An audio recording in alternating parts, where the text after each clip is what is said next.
Well, hello everyone. Glad to see you came back. Looks like we have a few antelope over here. I know you guys ain't picking it up in the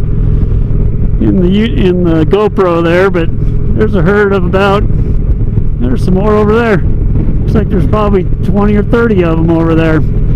Anyway, just thought you might like to hear a funny story from the past. Oh, there's some more. Yep, squirrel, right? Anyway, so figured I'd share that with you, this story with you. This is about 36 years ago this happened to me. Back when I was living down in Nevada, I had raced motorcycles for quite a few years, and I decided I would try my hand in racing off-road cars. So I worked 2 jobs one summer, saved up enough money to build me a car to race, and it was in a limited class, so to build the car wasn't a whole heck of a lot of money. So it was good, for a 20-year-old kid to be able to get out there and kind of live his dream and do some racing. And it was like I said, it was a heck of a lot of fun. And I think it was my second or third race. It was a race called the SNOR 250, and SNOR is an acronym for Southern Nevada Off-Road Enthusiasts. And this club has been around, I think, for over 50 years, since the 60s. And so anyway, this was trying to think what year it would have been, 85, 86-ish, somewhere around in that area. We had entered this race at the SNOR 250, which is actually the longest running off-road race I think in the world, maybe, continuous off-road race. This race has been running continuously since this organization started. A lot of them took a break back during the oil crisis time, and so that's how they got that distinction. It's been around a long time. Anyway, back to the main story. So we were out racing, and and just as off-road racing is, sometimes you have good days and sometimes you don't. And we'd made it about halfway through the race and broke a ball joint in the front end and had to get that fixed in the middle of the race. Then we broke a tie rod and had to fix that, and we broke a shock, which ended up tearing a brake line off, so we had to fix that. So as you can see, the old car's limping along pretty good. It's got some broken parts, but we've managed to bubble gum her back together so she keeps running. So the right rear brake line was missing. This will come into play here in a little bit. And so we're coming down to the finish line, and we've been racing for I don't know how many hours, 8 hours or so. It's dark.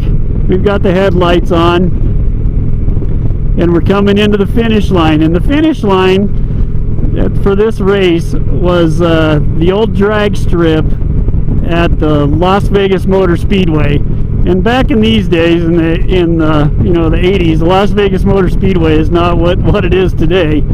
It was a old drag strip out in the middle of the desert, and a little 3/8 mile paved oval with about grandstands for about 500 people, maybe. So, like I said, it was a tiny track, and they had a road course out there too, but they hardly ever used it. So, anyway, so the finish line, what you would do is you actually came down the return lane of the drag strip, and then made a hard left and crossed the burnout pits of the drag strip, and that's where the finish line was. Well, coming into the finish, about 5 or 6 miles out, I was able to catch a guy in my class, and the way that these races are run is they actually start like one car every 30 seconds. So so you kind of, everybody's racing on time, and you just kind of pay attention to the cars that are around you. Well, there was a guy that had started right behind me, and it was this car I was catching there towards the end of the race. So I knew if I passed him, I had to beat him by 30 seconds, or else he was gonna, he was gonna finish ahead of me because of the time situation. So I caught up to him and I passed him, and I'm driving like a madman, trying to make up this 30 seconds in the last couple miles of this race. And I'd hit a big rock and got a right front flat tire coming into the finish line, so my tire's flopping around, the back brake's not working on the right hand side, or I'm sorry, I'm wrong about that. The back brake's not working on the left hand side.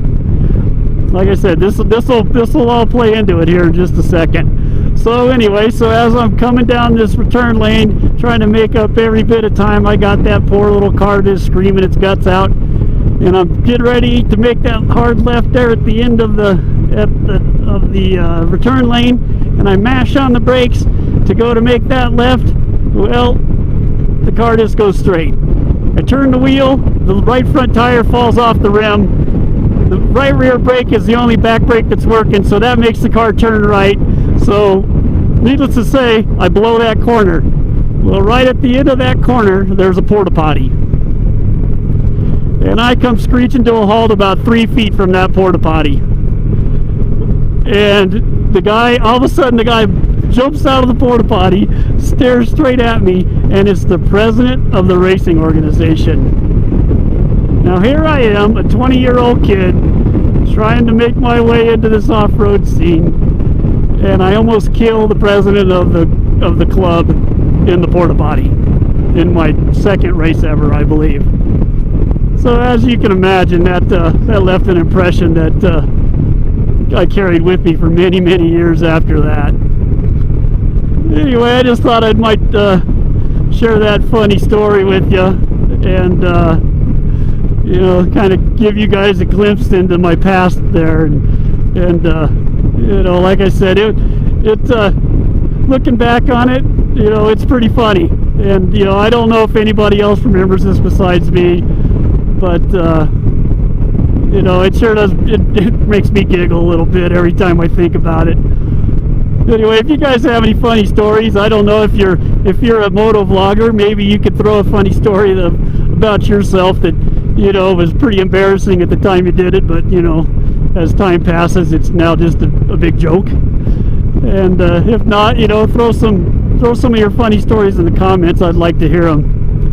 But you guys take care. I hope you stuck with my story all the way to the end, because like I said, it was a lot of fun. Those were some fun years, and some days I wish I could go back, but sometimes the memories are just as good. Well, you guys take care, and I appreciate you for coming along today, and stay safe out there, and we'll see you next time. Bye.